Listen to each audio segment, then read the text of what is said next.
8 to 10 a.m. and you're listening to So I certainly know a few people who are actually going to Jerusalem, Al Quds, to the Masjid Al Aqsa over the next few days of Ramadan, and they're concerned. They're concerned about their safety because of these. What appears to be like an annual attack. Not appears. It seems. It's very evident, in fact, an annual attack on the worshippers and a whole lot of accusations and counter accusations about who started what. But those acts of brutality just appear to be continuing, particularly with worshippers, right? So that's the one concern. Then you look at the people who've actually been there when these things happen, and then others who may have just missed it. But either way, I think the issues and experiences of being around the Masjid Al Aqsa at the time of clearly not just Ramadan, but increased tension again between Palestinians on the one hand and the members of the Israeli Defense Force on the other, is something that is an obvious concern and something we need to know more about. So Tasneem Fredericks is with me. She's a lawyer based in Gqeberha. She's an activist, and as part of her activism, she was the deputy president of the Black Management Forum, but not any longer. Tasneem, appreciate your time. Good morning and assalamu alaikum. Walaikum salam, Ashraf, to you and whoever's joining today. Thank you. And you're back, of course. You've just arrived, like just over 24 hours or maybe 48 back from spending time at the Masjid Al Aqsa, right? So just as you get back, just your quick reflections, in short lines about like, what are you thinking as you get back? I think it's important we all know about the apartheid happening in Palestine, and I've been involved in solidarity movement for quite some time, and having gone now recently has sort of totally lifted the veil. I mean, it just brought me closer to understanding the issues from a grassroots level, and also just experiencing that state of terrorism. When you enter the airport, I mean, we go to the airport all the time and we feel nothing. We're comfortable. We don't feel stressed out. But entering the Ben Gurion airport is, it's all of a sudden you feel this heightened sense of surveillance and this heightened sense of, unnecessary security, because obviously, you're not, if you go there, you're going there for a reason. And you'd think people would understand why you're going there. But I mean, just getting through it, there's such a clear narrative around racial profiling. It's quite clear that so-called Israeli government, they hate Muslims. All, men under 40, it doesn't matter what you say, it doesn't matter how, obviously how you look, they can see, but, you get detained, which is, it's quite absurd for many hours. And I mean, the so-called Israeli... Did that happen? I mean, you talk about racial profiling. Were you the victim of racial profiling? I think you went with your brother as well, right? Were you guys victims of racial profiling?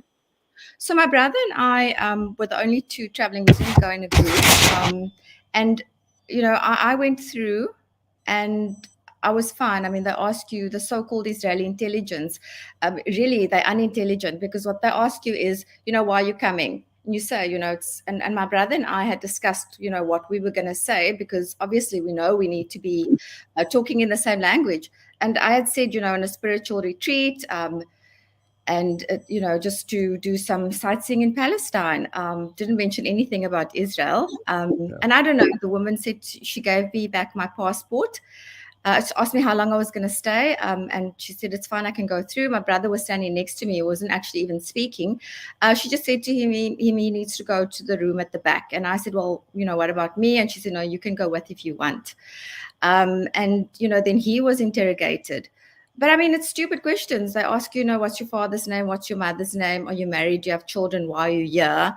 In the end, my brother said, well, my sister and I are here because we want to, we're on a spiritual retreat.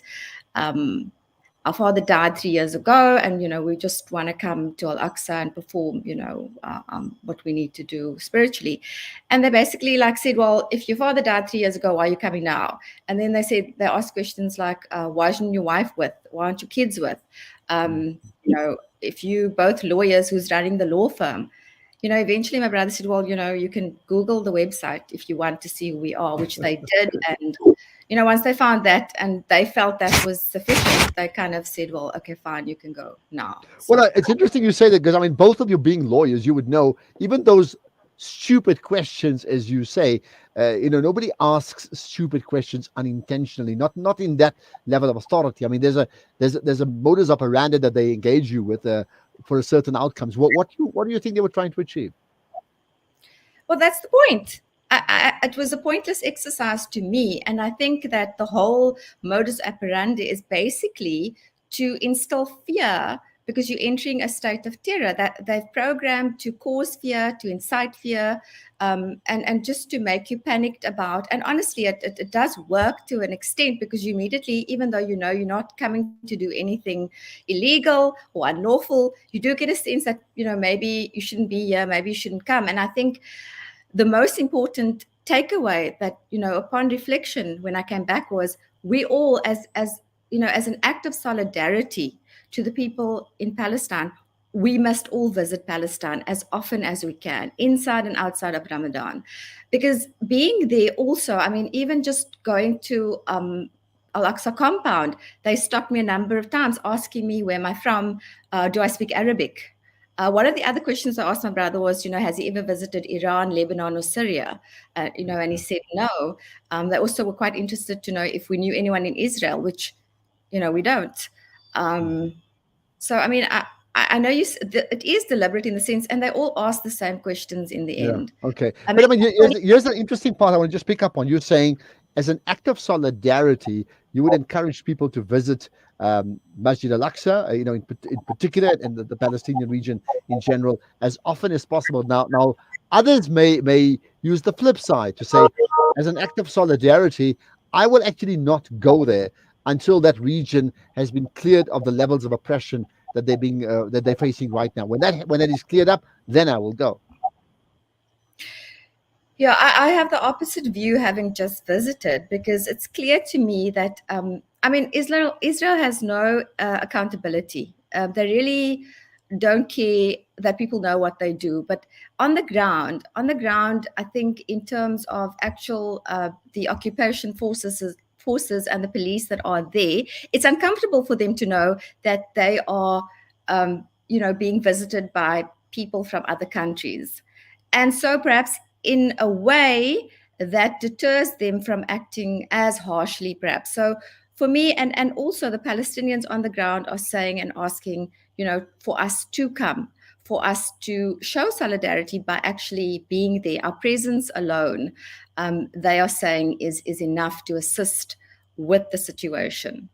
Okay, so outside of your spiritual retreat, as you said, at Masjid Al Aqsa, the third most important place in the Islamic faith, you were there, and we all know that there were attacks, these annual attacks on, and I mean the visuals were, they were devastating, just beating up of breaking the lines, the safs of people making salah, which we know what that means, beating up women, just carrying people away, and these were not people with hand grenades in their hands. I mean, there's just something completely bizarre and yet completely expected about what they do. Now, understand that you missed that, right? How many days after that happened did you and your brother arrive at Al Aqsa?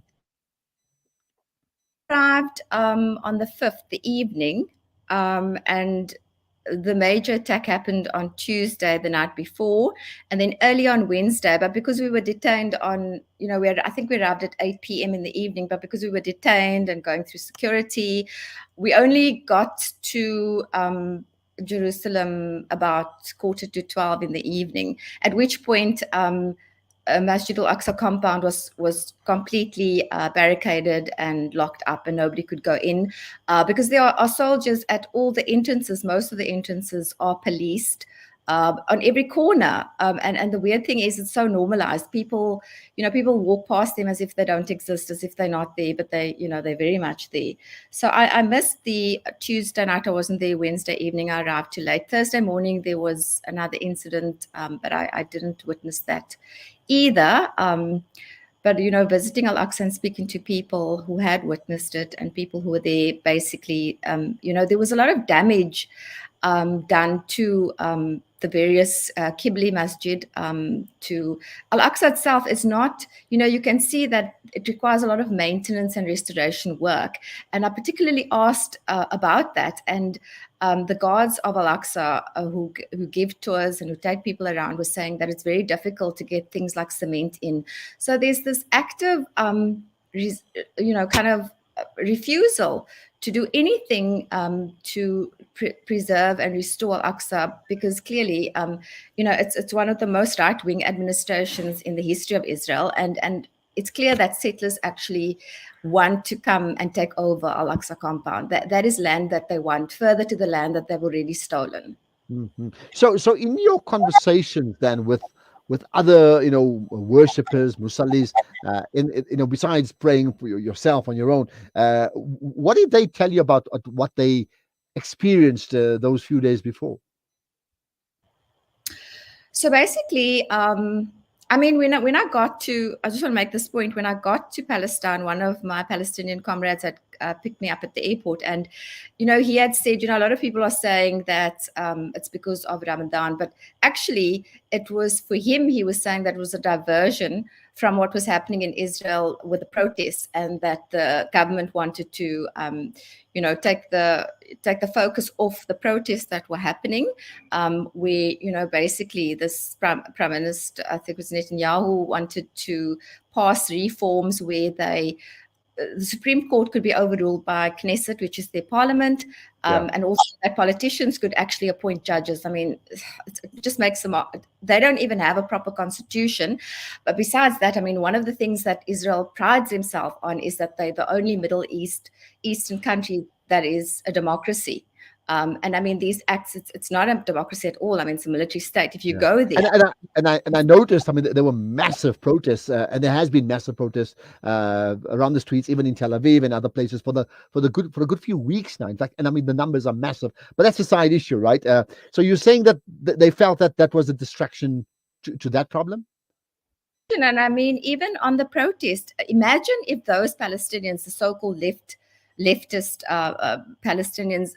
Israelis, actually were part of the solidarity movement, and in fact they were actually protesting for a free Palestine, to really see a democratic Israel, but obviously they were not, and they're quite happy with the status quo because it gives them so much privileges and exclusive use of resources. But getting back to your question on what the experience was, and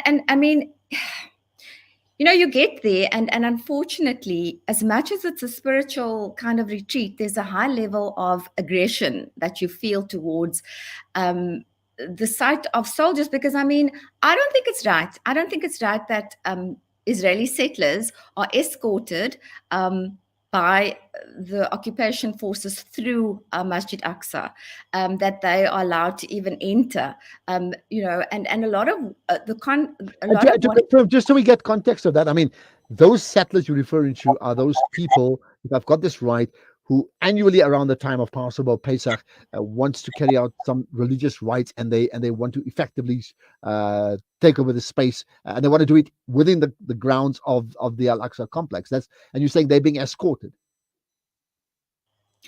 Yeah, there's an agreement that between the hours, I think on a Thursday or Friday, I don't know exactly, on their Sabbath, maybe it's Friday or Saturday, I'm not sure, where they're allowed to, because there's a point where they want to stand and walk through as part of getting to some temple mount. I don't know what they do, but it requires them to walk through Al Aqsa, and they then get escorted as if they need protection, because they are allowed to actually carry, and I've seen it personally, firearms. They are allowed to carry firearms. And in fact, one of the major issues at the moment is the constant killing without impunity by settlers and Israeli soldiers of ordinary Palestinians.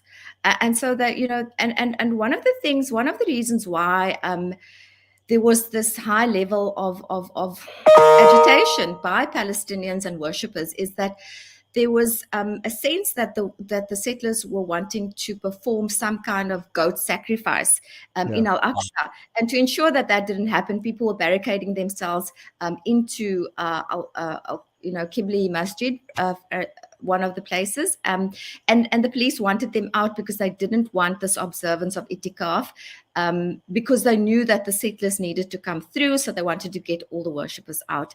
And I think, and obviously, I mean, it's you can't expect people to just sit back and do nothing and be obedient and say, okay, fine, the settlers can come, so we'll leave. So, I mean, these are all acts of resistance, and legitimately and justifiably so. But, it is unfortunate. And obviously constant provocation that people like us from the outside don't really understand how we react to constant acts of provocation.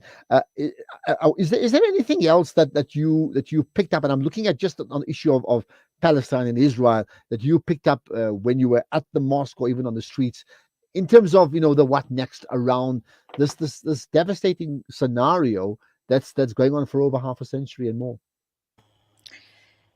Yeah, I think that the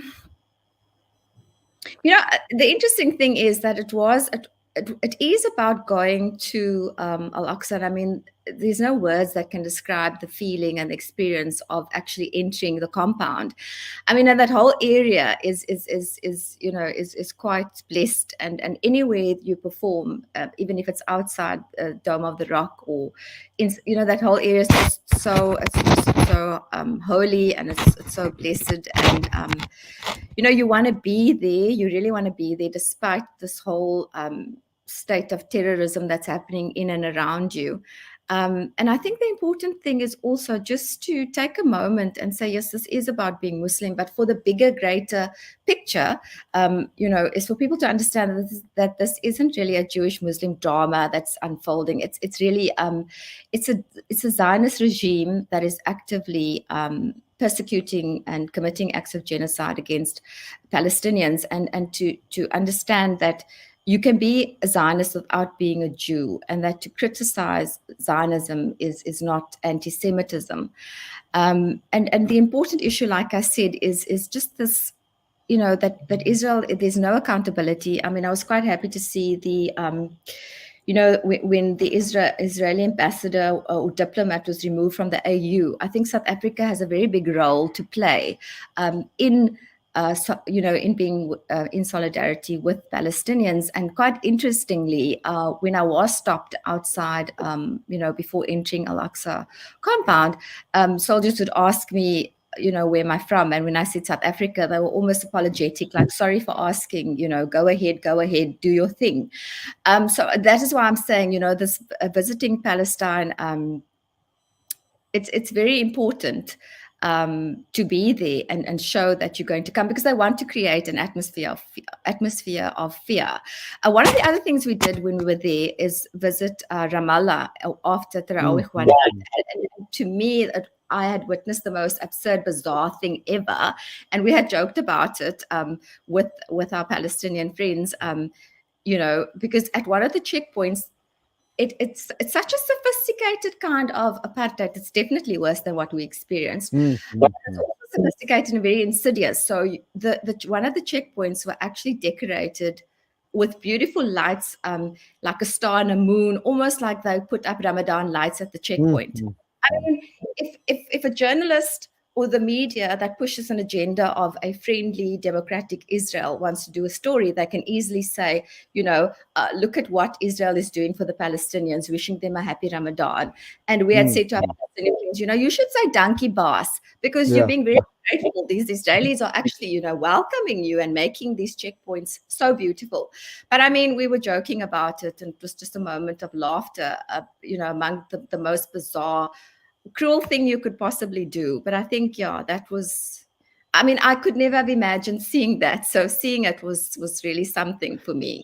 Well, I suppose, the same with South Africa. There were always contradictions. So you'd get apartheid, and we know all about apartheid. Then you'd get the creation of Bantustans, and within those Bantustans, there are privileges, and those people who form part of it, they would live a pretty decent life. So they would speak for their status quo. And I think that's the way the world works, with dividing people. So that's quite understandable, right? I'm going to talk to you just now about some of the magnificent pictures that you've been posting on your Instagram feed. But before we get to that, right?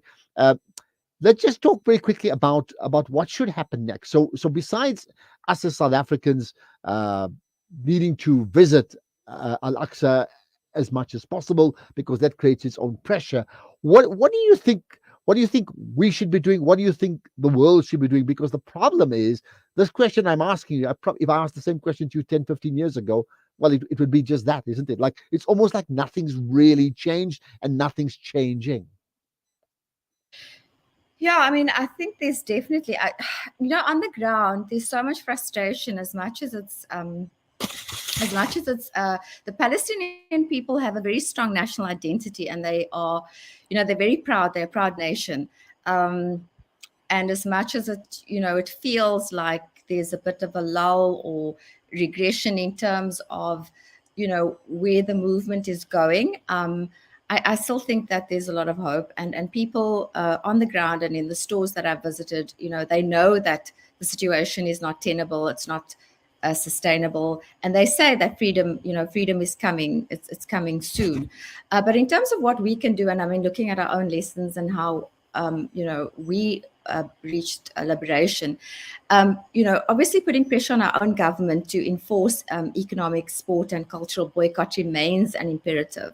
And these are many measures. I mean, it's not going to be only one thing. And it's so beautiful to see that South Africa, will downgrade the Israeli ambassador to a liaison office, that we expel Israeli diplomats from AU meetings, that we, refuse to send our rugby team over there. These are important initiatives, but also, on a grassroots, sort of level, we need to then also, as ordinary citizens, if you can't visit Palestine, at least then pressure.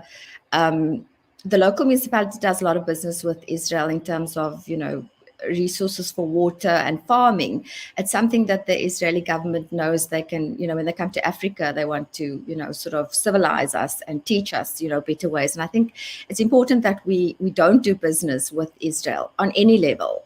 That we personally boycott products, and then also put pressure on municipalities, find out, if they do. And these fact-finding missions are not included in the Visit Palestine, by the way, because they do not get taken to sort of, it's visiting Tel Aviv mainly, and I'm visiting Palestine, Jerusalem in effect. And also, accountability, and why is South Africans allowed to join the occupation forces that should not be allowed?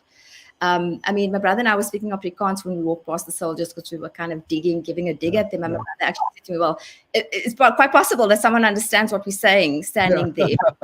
I think there's something that Ziad Patel and company, another lawyer you probably would be familiar with, I think has spoken out particularly to say, I mean, from a South African perspective, a democratic country, why are we allowing that to continue? But okay, fine.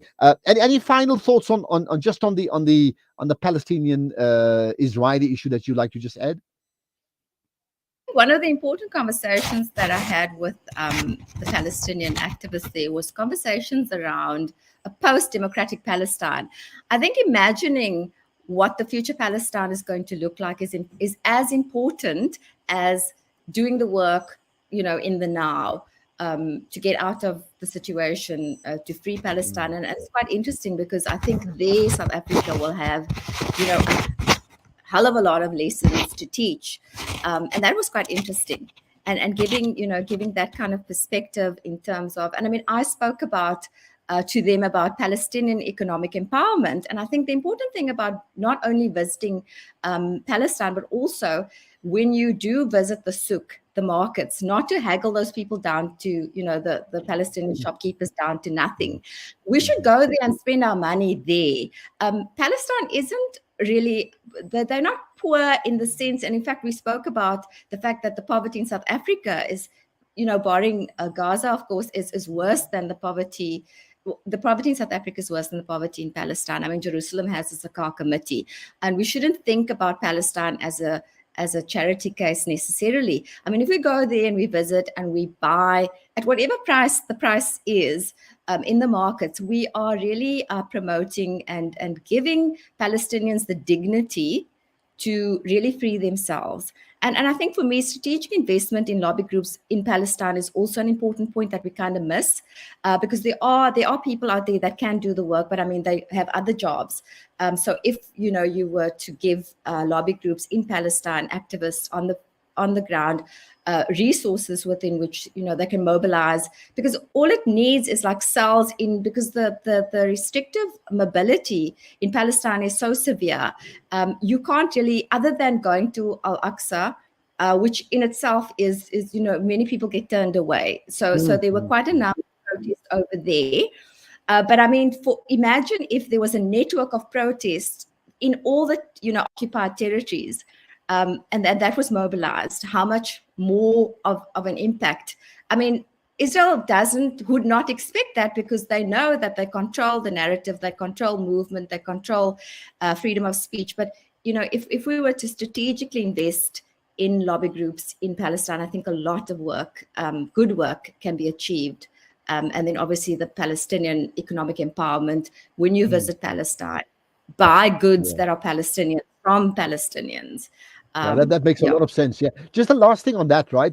Were you able to engage with, and I have to use the words carefully, Israelis or people of the Jewish faith? They could be from wherever in the world, who actually were completely switched on with regard to the Palestinian narrative, and in fact were very, very supportive of them.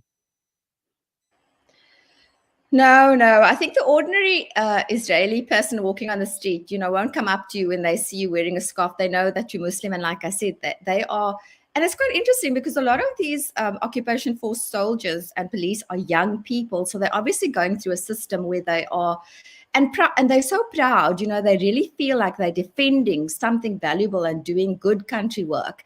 And it's obviously, and they would be most racist. They're not friendly towards you if you look Muslim. And when I say look Muslim, you're wearing a scarf, you know, you're covered, basically. I did find Christian Palestinians were quite friendly. But I mean, the Israeli Zionists, they were very aggressive. Nobody was friendly. And they live in a constant state of terror and surveillance as well, because we kind of ventured further off into the Christian quarters and walk through the streets a bit, and you can this heavy camera all over, as if I don't know what's going to happen. I mean, there's so much fear that the government instills in their own citizens, and obviously it's in order to maintain the fact that they need to be protected because Palestinians want to kill I can them. think of the South African example as well. I'm sure even white South Africans who benefited from apartheid would still live in fear for all the reasons that you've just mentioned. So I think in conclusion on that point, you know, for all of us, is rethink your relationship with Palestine, rethink your relationship with Israel. I think those are two important takeouts that I'm certainly going to reflect on. Right, we're going to talk in a moment, just for about 5 minutes or so, just sharing some of the most beautiful pictures that you've taken around the Al Aqsa compound that I want to just share with the audience as well. So we'll do that right after this.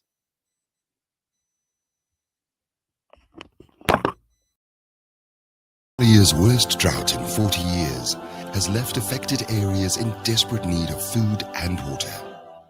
The crisis is impacting more than 6.7 million people, with more than 1 million displaced. Al Imdad Foundation is providing critically needed food, water, and emergency relief aid to drought-displaced families in the worst affected areas of Somalia. Donate now and help keep famine at bay. Visit alimdad.com or call 0861 786 243 for more information. This Ramadan, spread the love with Sunshine D margarine, the perfect addition to your seri table for spreading, baking, and cooking. Sunshine D is rich in essential vitamin A, E, and D, and is the tastiest way to get their day or night started. Sunshine D tastes nice, no lies. When you give water, you're reaching out to drought-affected areas, bringing them to life. Fresh water to drink, to clean, and to grow. That's the power of water. Donate now to Islamic Relief.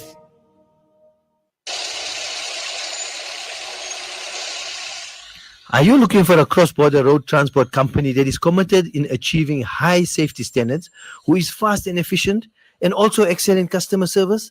Gardi Global specializes in cross-border transport from South Africa to Mozambique, Zimbabwe, Zambia, in Malawi.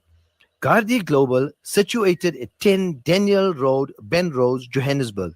For inquiries, contact our trained staff on 011 614 3108 or email info@gardiglobal.co.za. Safe long haul into Africa is our business. Gardi Global Transport. Southern Africa Dawah Network is a non-profit organization striving to uplift the disadvantaged and empowering through education and dawah. Donate to the SADN centers, the M.A. Motala Islamic Center, as well as our Islamic centers in Amoti, Imtalumi, Botshabelo, and Castile. Donate your zakat and lillah today. Contact Farooq Sheikh 076 321 0650, Yusuf Mohammadi 072 259 3457, or the SADN head office 031 304 8000. Our account, Standard Bank, account number 050 856 294 for your zakat, or 050 879 790 for your lillah. Dawah through education, education through dawah, the Southern Africa Dawah Network.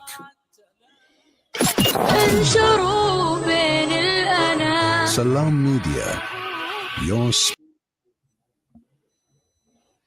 Right, let's get back to my conversation with Tasneem Fredericks, but we're going to change angle completely and talk about, she's also shared some of the most beautiful pictures of her experiences around the Al Aqsa compound and maybe just the streets around there. And I thought I'll just talk through some of that, right? So Tasneem, welcome back again, right? Now let's talk about some of your pictures. Thankfully you've shared some of them with us, right? Well, I don't know where you want to start. Just pick out a few that you'd like to share, that we can reflect on here.